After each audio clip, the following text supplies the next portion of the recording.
வணக்கம் நேர்களே, இன்றைக்கி நம்ம பார்க்க போகிறது வெண்டைக்காங்க. வெண்டைக்காய் செடி பாருங்கள், இங்கே காய் வச்சுருக்கு.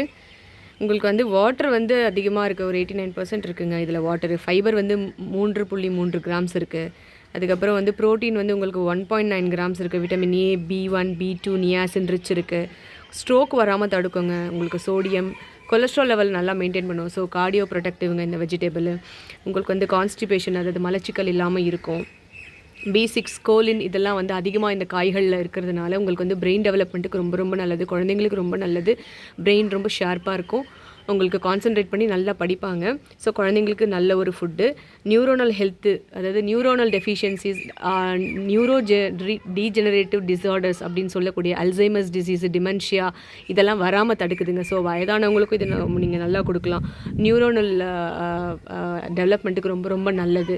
ஸோ ப்ரெக்னெண்ட்டாக இருக்கிற லேடிஸ் கூட உங்கள் வெண்டைக்காய் நிறைய சாப்பிடலாம். ஸோ போன்ஸ்க்கு ரொம்ப நல்லது. போனோட அந்த டென்சிட்டியை மெயின்டைன் பண்ண உங்களுக்கு ஆஸ்டியோபோரோசிஸ் அந்த மாதிரிலாம் வராமல் உங்களுக்கு வந்து சீக்கிரம் இது வந்து ஹெல்ப் பண்ணும். கண்ணோட ஹெல்த்துக்கு ரொம்ப நல்லது. கெரோட்டின் ரிச் இருக்கிறதுனால செல் டேமேஜை வந்து உங்களுக்கு வந்து இது வந்து தடுத்து நிறுத்துதுங்க. ஸோ இவ்வளோ நல்ல விஷயங்கள் இருக்கிற வெண்டைக்காவை நம்ம வந்து தினமுமே வந்து நம்ம உடம்புல நம்மளோட உணவில் சேர்த்துக்கலாம். சுகர் பேஷண்ட்ஸ்க்கு ரொம்ப ரொம்ப நல்லதுங்க. இதை வந்து வெட்டி போட்டு அந்த தண்ணியை வந்து நைட்டெல்லாம் ஊற வச்சு அந்த வாட்டரை மட்டும் எடுத்தாங்க அப்படின்னா வந்து சுகர் லெவல்ஸ் நல்லாவே கண்ட்ரோல் ஆகுங்க. ஸோ பார்த்துக்கோங்க. நல்ல ஒரு மற்றும் ஒரு நல்ல பதிவில் உங்களை சந்திக்கிறேன். அதுவரை நன்றி, வணக்கம்.